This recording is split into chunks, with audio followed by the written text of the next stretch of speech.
Okay, in today's lecture, we're going to cover the first section of our Chapter 2 material on matrix algebra. And in section 2.1, we'll introduce some of the most basic matrix operations. So we've already been working with matrices a little bit in the first chapter, primarily using an augmented matrix to express a system of linear equations and using row reduction on that matrix to solve a system of linear equations. Now there are some other operations which we can perform on matrices which will be useful moving forward through the course. So we'll introduce these matrix operations and talk about matrices in a little more detail throughout this chapter. So a little review from what we've already seen in Chapter 1, the definition. Well, what is a matrix? A matrix is any rectangular array of numbers. And recall that we typically use a capital variable, say capital A, to represent a matrix instead of a scalar. So the numbers that are within our matrix are typically denoted as A, I, J, and these are called the elements or the entries of that matrix A. So the notation that we're using here, A, I, J, well, the subscript, the first number that appears in our subscript I denotes what row that element lies in, and the second number in our subscript J denotes the column that that element lies in. So A sub ij is the element of the matrix A, which lies in the ith row and jth column. So their entries in our first row are A11, A12, up through A1n, so we n columns. And moving to our second row, we would have A22, or A21, A22, up through A2n. Down through, if we have a matrix with m rows, we would have AM1, AM2, up through AMN. So we would typically denote a matrix A using a shorthand notation when it's convenient, where the matrix capital A is denoted simply by writing A sub ij in brackets. That way we don't need to write out the full array for each matrix. Now the dimensions or size of a matrix tells us how many rows and columns it has. So recall that a matrix which has m rows and n columns is referred to as an m by n matrix, so number of rows by number of columns.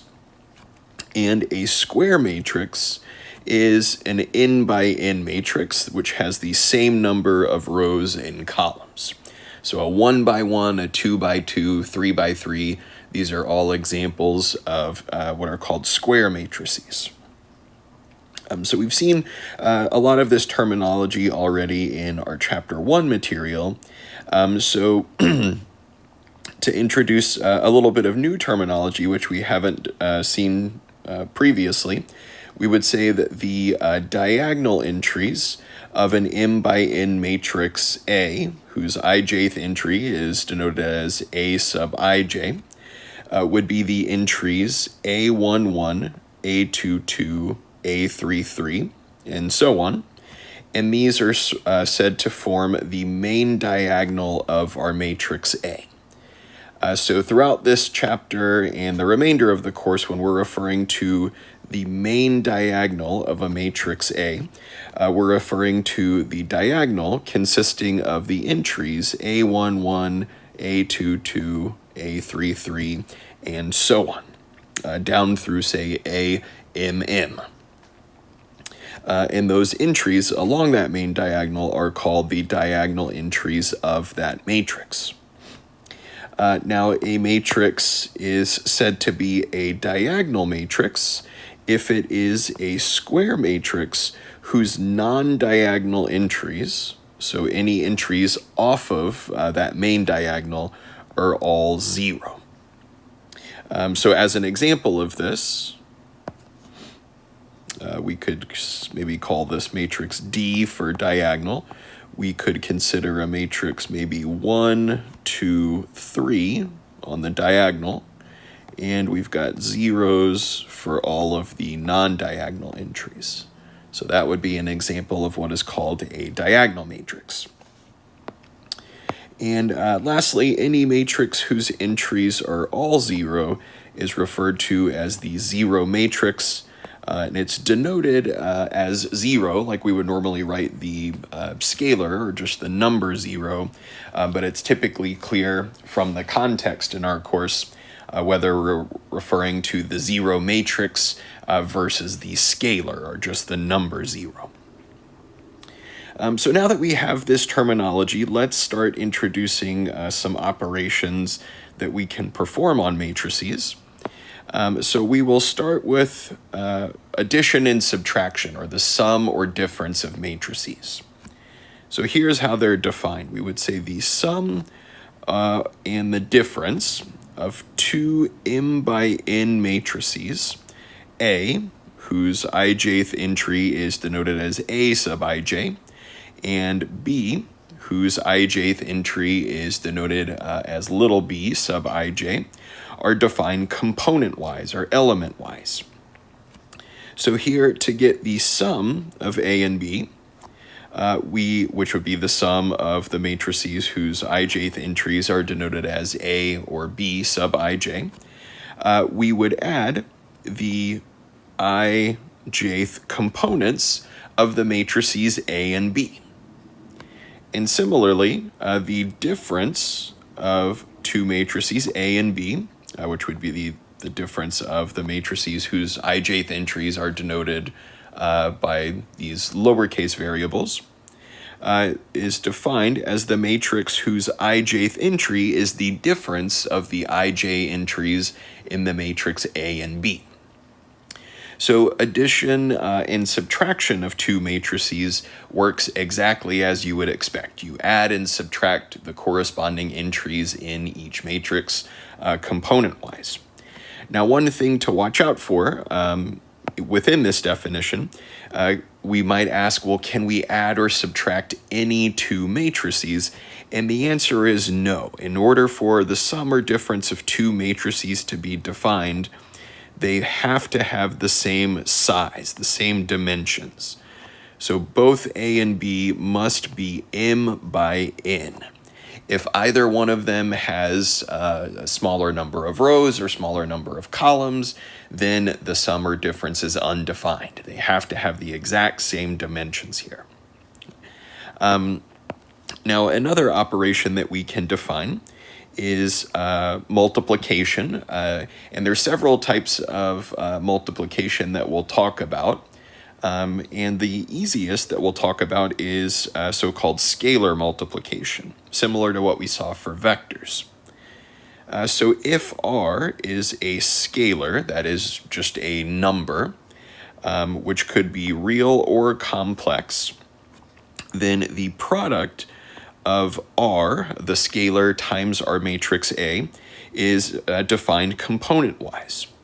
So r times A would be the matrix whose ijth entry is the scalar r times the ij entry of the matrix A. That is, you simply multiply each entry or each element of the matrix A by this scalar r. And this is referred to as scalar multiplication, or we would call this a scalar multiple of the matrix A. Now, scalar multiplication for matrices is always defined. So if we have any size matrix in any scalar, real or complex, we would always just distribute that scalar to each element of our matrix, and that scalar multiple would be defined. So now that we've introduced these operations, let's discuss some of the properties of these operations. So the following theorem lists some of the properties of matrix addition, subtraction, and scalar multiplication. So here, let's suppose that we have matrices A, B, and C, which are all of the same dimensions, and R and S are two scalars. So the first property is that the sum a plus b is equal to the sum b plus a. So that is matrix addition is commutative. It doesn't matter the order in which you add two matrices. Property B says that a plus b plus c is the same as taking A and then adding the sum of B plus C. That is, matrix addition is associative. It doesn't matter if you're adding three matrices, which sum you consider first. And of course, that can be extended to more than just three matrices. Property C is that the sum of any matrix A with the zero matrix is equal to the matrix A. Property D says that R times the sum A plus B is equal to the sum of R times A plus R times B. So that is called the distributive property of scalar multiplication. Then we property E, we have R plus S times A is equal to R times A plus S times A. So this would be the distributive property of matrix multiplication, or scalar multiplication. And lastly, in part F, we have R times S times A is equivalent to first multiplying the scalars R times S and then multiplying by the matrix A. All right. So now that we've defined different types of matrices and some operations, addition, subtraction, and scalar multiplication, let's look at some examples. So in this first example, we're given three matrices, A, B, and C, and we're told to find each of the following expressions if it is defined, or if some expression is undefined, we need to explain why. So in part A, we are asked to find the sum of A and B. So let's ask ourselves first if it is defined. So here, A and B are both 2 by 3 matrices. They have the exact same dimensions or same size, so we know that we can add them. And to add two matrices, we add component-wise. So in my first row, I would take the sum of 2 and 4 to get 6, then the sum of 4 and negative 3, which would be 1, and the sum of negative 3 and positive 3, which is 0. Then in my second row, adding element-wise, we would have negative 3, 5, and 7. So the sum of two 2 by 3 matrices gives us a 2 by 3 matrix, where each entry is the sum of the entries, or the sum of the corresponding entries from the matrices A and B. Now in part B, we're asked to find the sum of A plus C. So let's ask ourselves first, is it defined? So here, A is a 2 by 3 matrix, and C is a 2 by 2 matrix. So since these do not have the same number of columns or the exact same dimensions, the sum cannot be defined. So in part B, we would say that the sum of A plus C is undefined, since A is a 2 by 3 matrix, and C is a 2 by 2 matrix. So we can say something like the dimensions do not agree.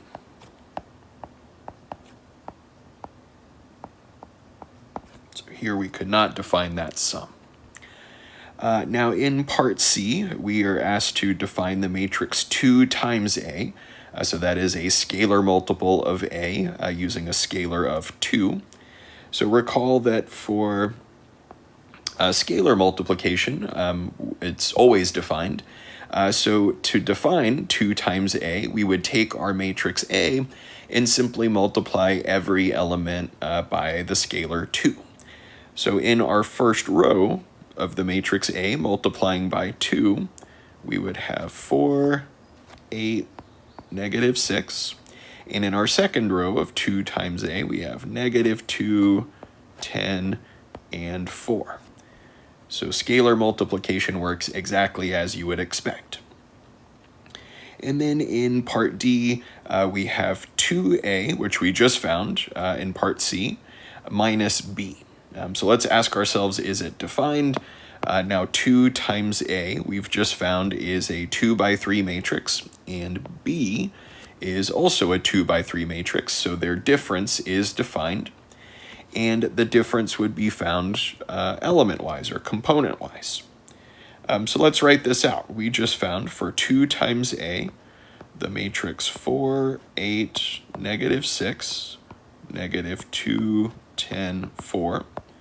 And we are subtracting the matrix B, which was 4, negative 3, 3, negative 2, 0, 5.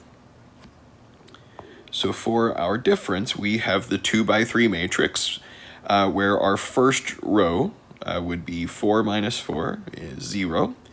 8 minus a negative 3, or plus 3, is 11. Minus 6 minus 3 is negative 9. Then for our second row, we have 0, 10, and negative 1. All right. So a little practice with some of these basic operations on matrices that we could perform. Defining a sum, difference, or scalar multiple of a matrix. Now the next operation which we'll talk about is matrix multiplication. So we've already defined scalar multiplication of a matrix, which we said is always defined. So the next question would be, if we have 2 matrices, can we multiply those 2 matrices? And the way that matrix multiplication is defined is not as you would expect. It is not just the product of the ijth entries of the 2 matrices. So we've got to be a little careful with how matrix multiplication is defined here.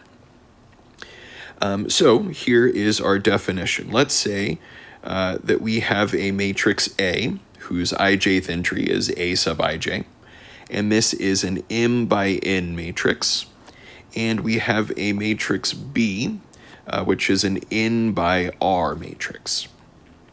So the product, A times B, would be a matrix C, whose ijth entry we would denote as C sub ij, would be an m by r matrix, where the ijth entry is defined in the following way.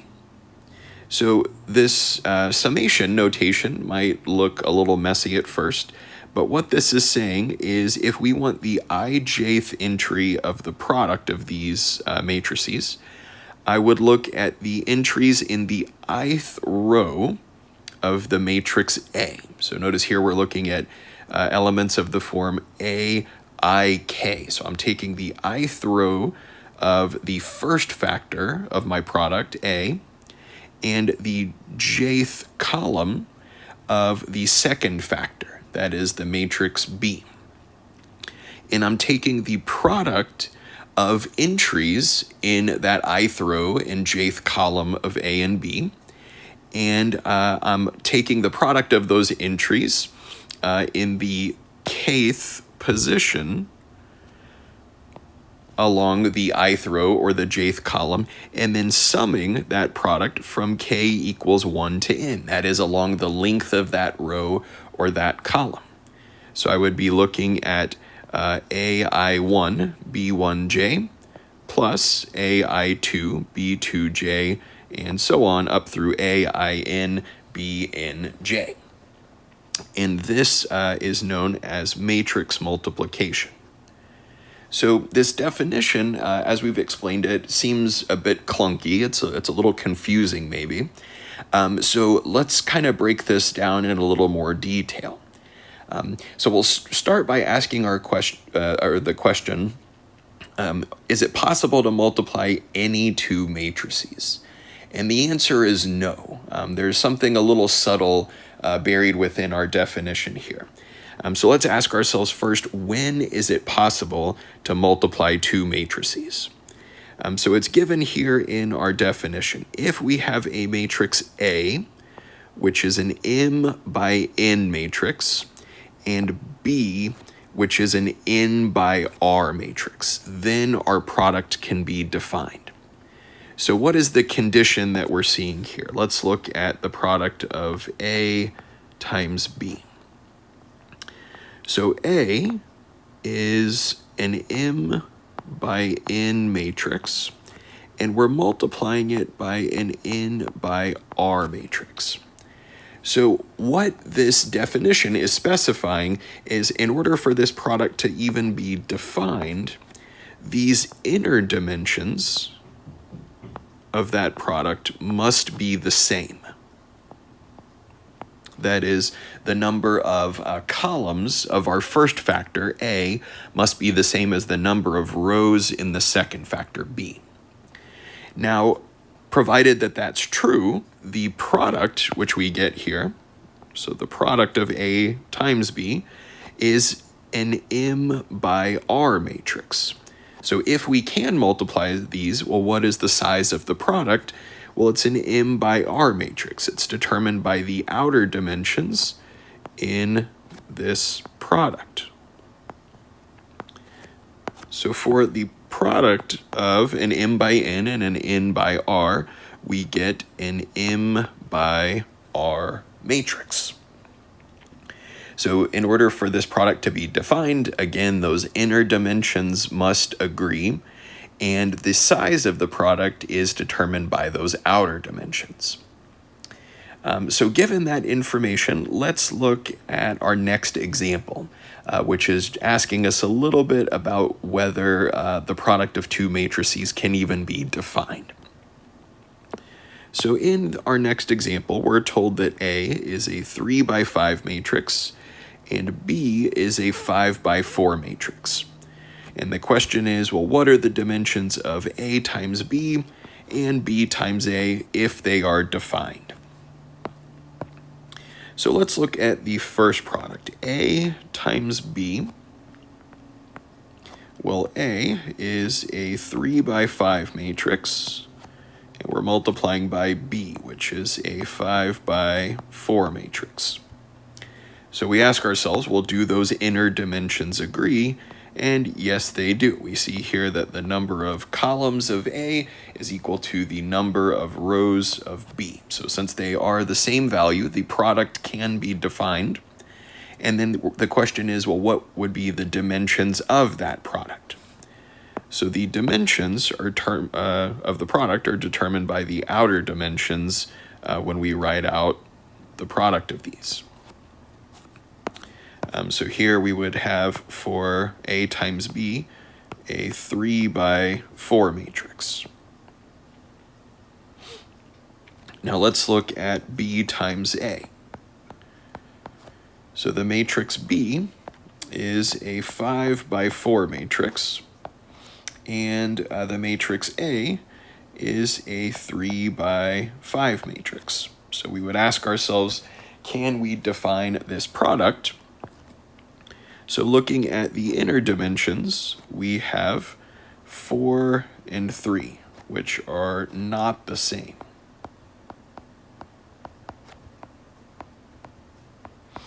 Which means that this product of B times A is undefined.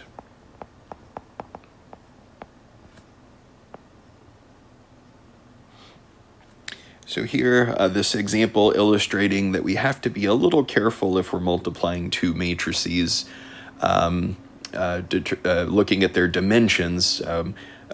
We don't know whether we can multiply any two matrices or not. Or we see here that we cannot multiply any two matrices. There is some condition about their dimension, which must be true in order for that product to be defined. And one other thing that we start to notice here that's a little unusual about matrix multiplication, notice here that we're working with the same two matrices in this example, and the product A times B was defined, but if we reverse the order of the product, B times A, we get something which is undefined. So we start to see in this example that the order in which you multiply two matrices is important. If we reverse the order of a product, one direction of the product may not even be defined. So now that we've defined matrix multiplication, let's look at some properties of it before we look at a few examples of how to compute the product of two matrices. So in our next theorem, we have properties of matrix multiplication. So here, if A is an m by n matrix, and B and C have dimensions such that the indicated sums and products are guaranteed to be defined, then, in property A, we have A times the product B times C is equivalent to the product of A times B then multiplied by C. So matrix multiplication is associative. Then in part B, we have A times the sum of B plus C. That's equal to A times B plus A times C. So matrix multiplication is distributive, regardless of the direction. So in part C, we have the sum B plus C times A is equivalent to B times A plus C times A. And then in property D, for any scalar R, R times the product A times B is equivalent to taking the scalar multiple R times A and then multiplying by B, or equivalently taking the scalar multiple of B and then multiplying by A. All right.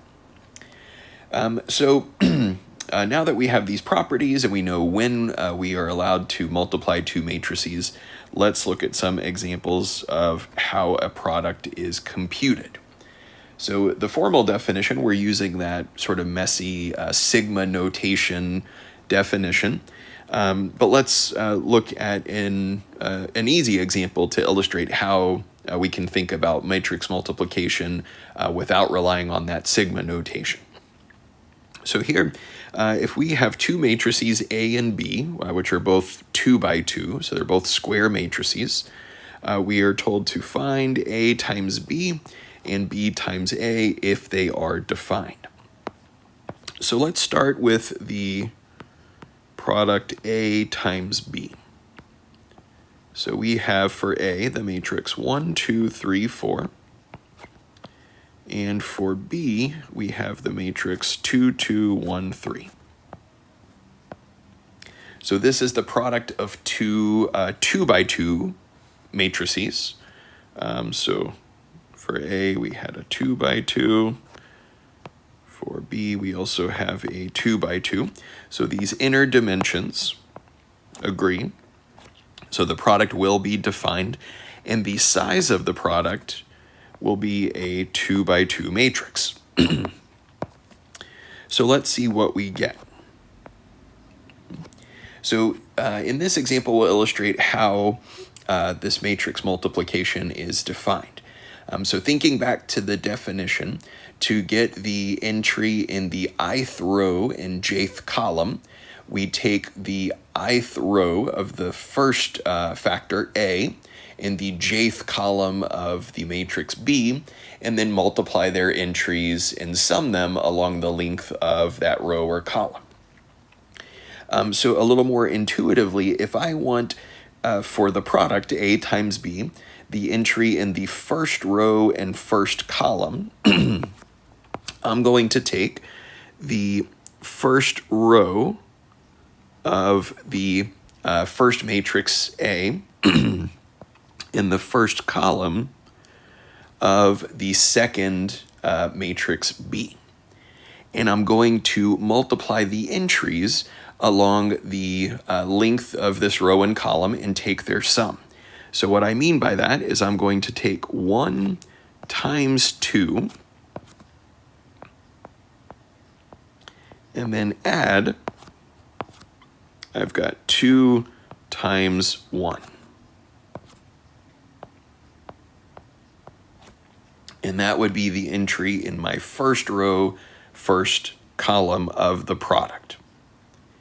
Now let's look at how to get the next entry in our first row. So if I want the first row, second column, I'm going to take the first row of the matrix A in the second column of the matrix B and perform that same operation. I take the product of the entries in this row and column and sum down the length of that row or column. So here I'm going to have 1 times 2 plus, for the next entries, we would have 2 times 3.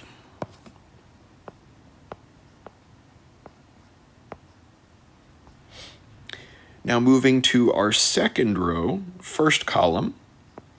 So if I want the entry in the second row, first column of the product, I'm going to take the second row of A and the first column of B and perform this same operation. So I take 3 times 2, and then I add 4 times 1. And then lastly, to get my second row, second column, I would take the second row of the matrix A and the second column of the matrix B and perform our same operation. So we would start with 3 times 2 plus 4 times 3. And let's see what we're left with once we simplify. So in our first row, first column, we have 2 plus 2, which is 4. First row, second column, we have 2 plus 6 is 8. Second row, first column, we would have 6 plus 4 is 10. And second row, second column, we have 6 plus 12 is 18. So this would be the matrix A times B. So here, matrix multiplication, a little more complicated than what we initially might expect by just taking, say, the product of the ijth entries of these matrices A and B. And it's not clear why we're defining matrix multiplication in this way just yet, but we'll see that this definition is very useful when we're talking about expressing systems of linear equations. So we have the following for the matrix A times B. Now, we are also asked in this example to look at the matrix B times A. So let's look at B times A. So B is the matrix 2, 2, 1, 3. We're multiplying by A, which is the matrix 1, 2, 3, 4. All right. So again, we're taking the product of two 2 by 2 matrices. So we will get back a 2 by 2 matrix. And to get the entry in the first row, first column of this product, well, I'm going to take the first row of my first factor and the first column of the second factor in that product and perform this operation where I multiply their entries and sum along the length of the row or a vector. So here I would have 2 times 1 plus 2 times 3. Then for my first row, second column, I take the first row of B, the second column of A, and perform this same operation. So I have 2 times 2 plus 2 times 4. Now in my second row, first column, I take the second row of the first factor, first column of the second factor, and I have 1 times 1 plus 3 times 3. And lastly, for our second row, second column of the product, I'm going to take the second row and second column of these factors, and I have 1 times 2 plus 3 times 4. So simplifying, let's see what we're left with. We have, for our first row, first column, 2 plus 6, or 8. 4 plus 8 is 12. Then 1 plus 9 is 10.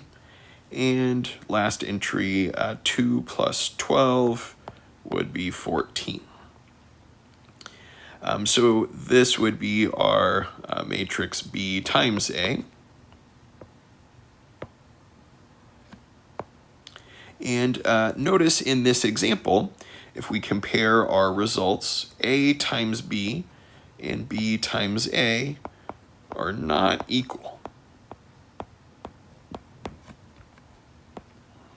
So again, we're seeing in this example that the order in which you multiply two matrices is important. It appears that matrix multiplication is not always commutative. So B times A may not be the same as B times A, based on the way that matrix multiplication is defined. All right. Now, one thing that I'll mention in this example, this operation that I'm performing with a given row and column of a matrix to compute a given entry in the product, you might recognize if you've taken Calculus 3 as the dot product of two vectors. So for instance, in my product A times B, when I'm taking this first row and first column, the operation that I'm performing, where I'm taking 1 times 2 plus 2 times 1, can be thought of as the dot product of those two vectors, that row vector and that column vector. So of course, if you've taken Calculus 3, you recognize that that is similar to that dot product definition that you saw in that course. If you haven't seen that already, you don't need to worry about that for now. All right, so let's look at another example, maybe a little more complicated. So in this next example, we have a matrix A, which is a 3 by 2 matrix, and B, which is a 2 by 3 matrix. And we are asked again to find A times B and B times A if they are defined. So let's start with the product A times B. So here A is a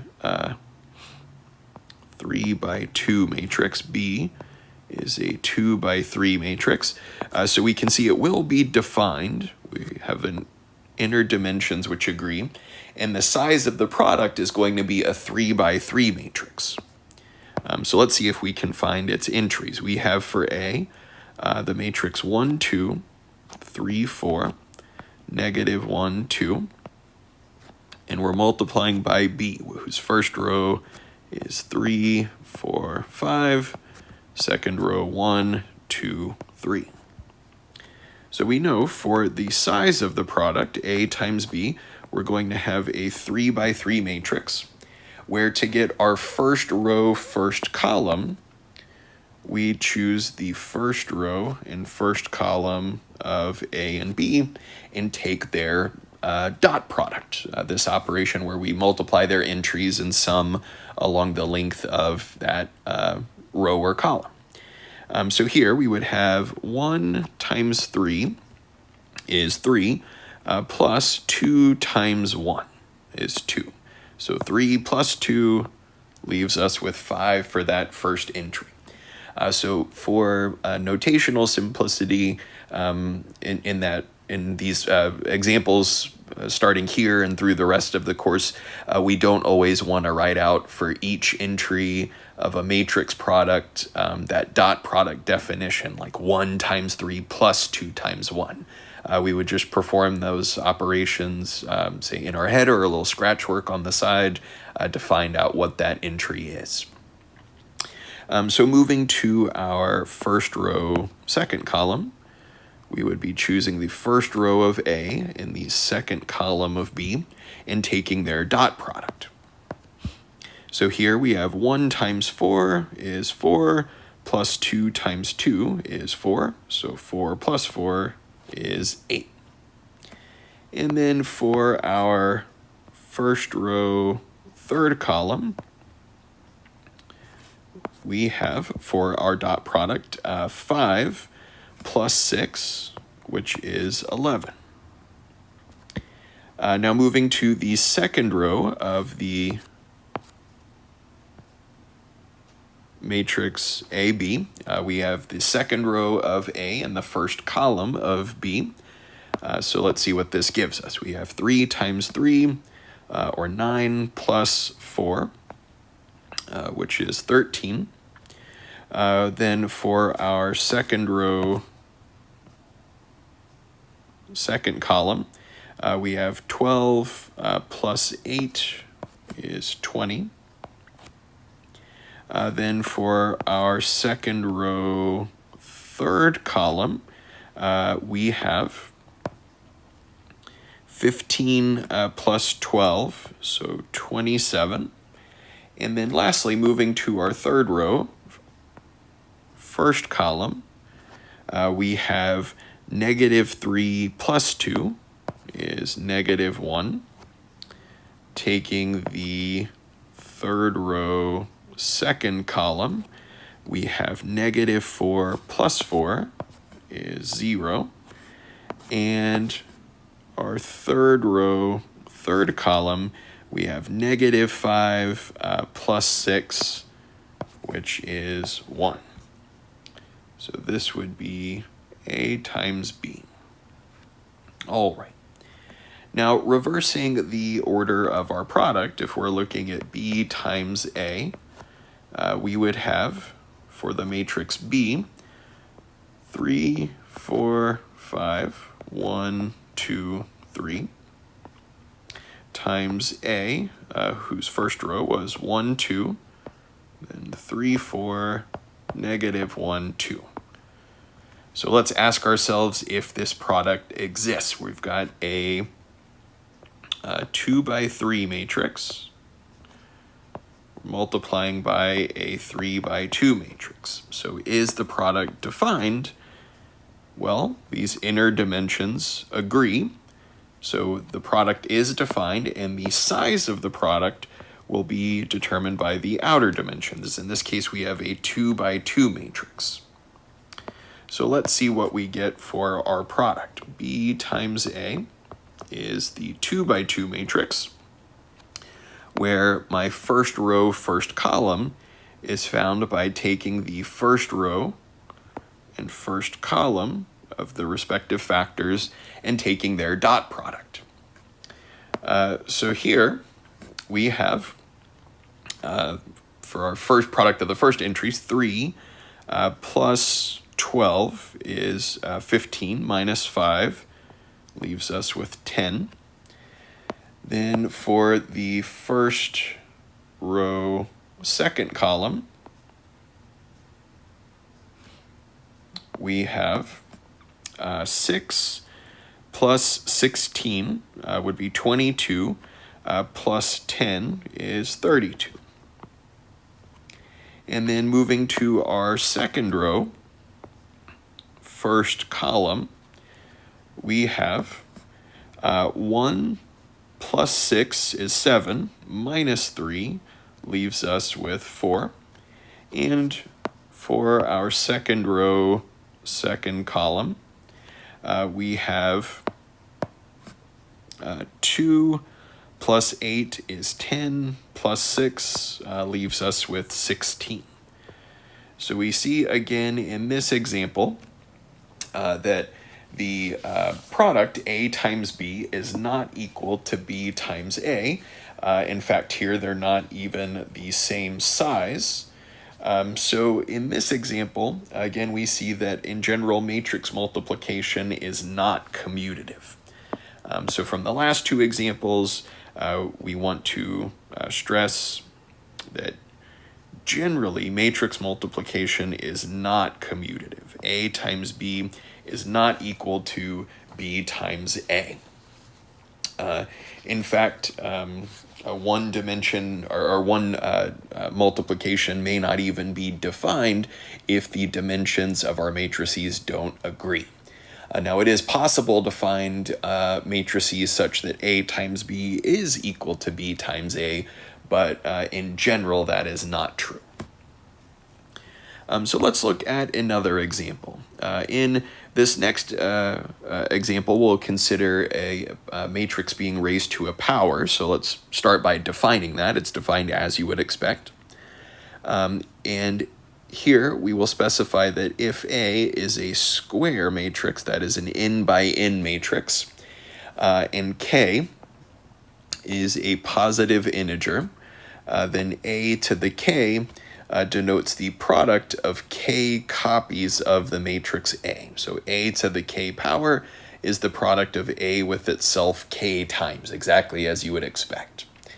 Now, the reason that we're specifying in this definition that A be a square matrix is so that the dimensions agree when we keep multiplying A by itself. We need the inner and outer dimensions to always be the same so that we can keep taking the product of A with itself. So for an example of a matrix power, let's consider the following. Say that we want to find an expression for A to the nth power if A is the 2 by 2 matrix of all ones. So at first, we might suspect A to any power would give us back all ones, because we know that 1 raised to any power would still be 1. So the question is, does that hold, or does our expectation hold? Well, it doesn't here, because remember that matrix multiplication is not defined by just multiplying the entries element-wise. So let's see how this would be defined. So starting with A squared, we would be looking at A times itself. So 1, 1, 1, 1 times 1, 1, 1, 1. So for the product of two 2 by 2 matrices, we would get back a 2 by 2, where our first entry, first column, would be the dot product of this first row, first column of A. So we would have, for that dot product, 1 times 1 plus 1 times 1, which leaves us with 1 plus 1, or 2. Now, since the second column of A is the same as the first column, and we're still working with that same first row, well, we're going to get the exact same entry for the second column in our first row. And then moving to our second row of A, well, A has the same second row as the first row. And the columns of A were identical, so our second row is going to be the exact same as the first row, 2, 2. So now let's look at A cubed. To get A cubed, we would take A, which is 1, 1, 1, 1, and multiply by A squared, which we just found is 2, 2, 2, 2. So we get a 2 by 2 matrix back, and the first row, first column of that product is found by taking the first row of A and the first column of A squared, and taking the dot product. So for that dot product, we have 2 plus 2, which is 4, and notice here, as with a squared, the second column of a squared is exactly the same as the first column. So when I take my dot product of the first row, second column, I get the exact same entry that we had for the first row, first column. And because the second row of A is identical to the first row, we get the exact same entries for our second row here, namely 4 and 4. Or you can compute this explicitly by taking the dot product of through each row and column. You see that you get 4 and 4 again. So let's look at one more power to see this pattern emerge if you haven't already. So for a to the fourth, we have a, which is 1, 1, 1, 1, times a cubed, which we just found to be 4, 4, 4, 4. So we get back the 2 by 2 matrix, where our first row, first column is given by the dot product of the first row and first column of these factors. So we have 4 plus 4, or 8, for the first row, second column. Taking our dot product, we have 4 plus 4 is 8. And then again, we see our second row of A is the same as the first. So for our second row, we're going to have the exact same entries, 8 and 8. So here we can see that each time we're applying this matrix A, we're adding the rows, or the entries of a row or column of the matrix that we're multiplying by. So for A to the first, we add 1, 1, 1, 1. For A squared, 2, 2, 2, 2. For A cubed, each entry was 4. For A to the fourth, each entry was 8. And if we keep adding these, we're going to keep getting these multiples of 2, or powers of 2.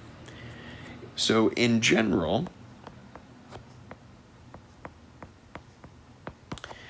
A to the nth power is the matrix where the ijth entry is always a power of 2, and the power of 2 that we're taking is always 1 less than the power of A. That is n minus 1. So for shorthand, we could write the matrix A to the n using this notation where each entry is as 2 to the n minus 1. Or if you prefer, if you want to be a little more specific, you could say 2 to the n minus 1 for each entry, if you want to write it out explicitly. All right. So thus far we have defined matrix addition, subtraction, scalar multiplication, and now matrix multiplication, which we can use to define powers of matrices if they are square. So in the last part of this section, we're going to talk about another operation on matrices known as the transpose of a matrix, which will be handy throughout the rest of this chapter in the course. So let's start by defining it. So here, if A is an m by n matrix, then the transpose of A will be the n by m matrix, which is denoted as A with a superscript capital T, so we would call that A transpose, where the columns of A transpose are formed from the corresponding rows of the original matrix. So the definition of the transpose, it might seem a little bit tricky at first, but really to find the transpose of a matrix, what this says is that each row of our original matrix becomes a column of the transpose. So we're interchanging rows and columns to find a transpose. So for the next example, we're asked to find the transpose of each matrix. And in part A, we have a 2 by 2 matrix, 1, 2, 3, 4. So the transpose of that will be a 2 by 2 matrix, where the first row of A, which was 1, 2, becomes my first column of the transpose, 1, 2. And the second row of A becomes the second column of the transpose, 3 and 4. So our rows of the original matrix are now made the columns to find the transpose. So let's look at another one. In part B, we have a 3 by 2 matrix.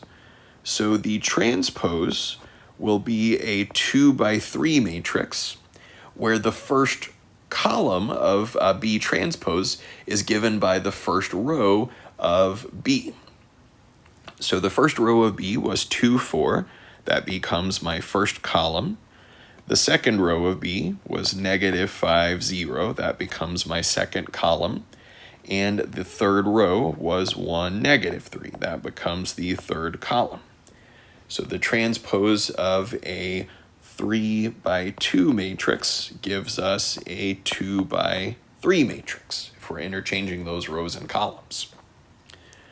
So lastly, in part C, we have a 2 by 4 matrix. So our transpose will be a 4 by 2 matrix, where my first column is given by the first row of C, 1, 3, 5, 7, and the second column is 8, 6, 4, 2. All right. So the transpose of a matrix, very easy to calculate. Each row of the original matrix becomes a column in the transpose. All right. Now, in the following theorem, we have some properties of the transpose of a matrix. So let's define A and B to be matrices whose dimensions are appropriate such that the following sums and products would be defined. So the first property of the transpose is that if you take the transpose of the transpose, you get back the original matrix. So if each row becomes a column and then each column then becomes a row, you get back the original matrix. Property B says that if you take the transpose of a sum, that is A plus B transposed, that is equivalent to the sum of A and B transposed. Property C says for any scalar R, if you take the scalar multiple of A, R times A, and then transpose it, that's equivalent to taking R and then multiplying by the matrix A transposed. And our last property, property D, is that if we have a product, A times B, and we take the transpose of that product, that's equivalent to taking the product of first B transposed and then times A transposed. So remember, since matrix multiplication is not commutative in general, this is not the same as A transpose times B transpose. So for the transpose of a product, if we are applying this property, we have to remember to reverse that order of the product. So in our last example, we're going to verify some of those properties for specific matrices. So let's consider the following matrices A and B, which are both 2 by 2. And in part A, we're asked to verify that taking the transpose of a sum is the same as the sum of the transposes. So let's start here by finding the matrix sum A plus B. Since A and B have the exact same size, we can add them. And for our first row, we would have 3, 3. Second row, we have 8 and 7. So looking at A plus B transposed, well, our first row of the sum, which was 3, 3, becomes the first column of the transpose, and the second row, 8, 7, becomes the second column when we take our transpose. Now looking at the sum of the transposes of these matrices, A transpose plus B transpose, well, let's see what we have. So the transpose of A is the matrix 1, 3, 2, 4, plus B transpose is the matrix 2, 5, 1, 3. And when we sum these, for our first row, we have 3, 8, 3, 7. So by comparing our results, we can see that these are indeed the same. For those specific matrices, and our previous theorem tells us that in general that holds true for all matrices. At least matrices where the dimensions are appropriate such that we can define the sum of A and B, or the sum of A transpose and B transpose. So in our last example, part B, we're asked to verify that the transpose of a product, A times B, is equivalent to the product of B transpose with A transpose. So let's start by calculating the product A times B. So here the matrix A was 1, 2, 3, 4, times another 2 by 2 matrix B, which was 2, 1, 5, 3. Will give us back a 2 by 2 matrix, where for the first row, first column, we're taking the dot product of our first row and first column of these factors. So here we would have 2 plus 10 is 12. For the first row, second column, we have 1 plus 6 is 7. For our second row, first column, we have 6 plus 20, so 26. And second row, second column, we have 3 plus 12 is 15. So looking at A times B transposed, we would have for our first column 12, 7, and the second column 26, 15. Each row becomes a column. Now, we're supposed to look at B transposed times A transposed. So taking the transpose of B, we would have the matrix whose first column is 2, 1, second column is 5, 3, times the transpose of A, whose first column is 1, 2, and the second column is 3, 4. So we get back a 2 by 2 matrix, and to get the entry in the first row, first column, we would take the dot product of the first row and first column of these factors. So here we have 2 plus 10 is 12.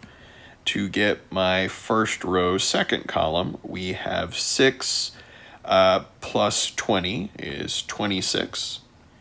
To get the second row, first column, we have 1 plus 6, which is 7.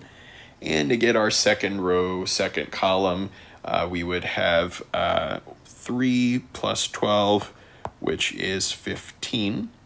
And by comparing these results that we found, we can see that they are indeed the same.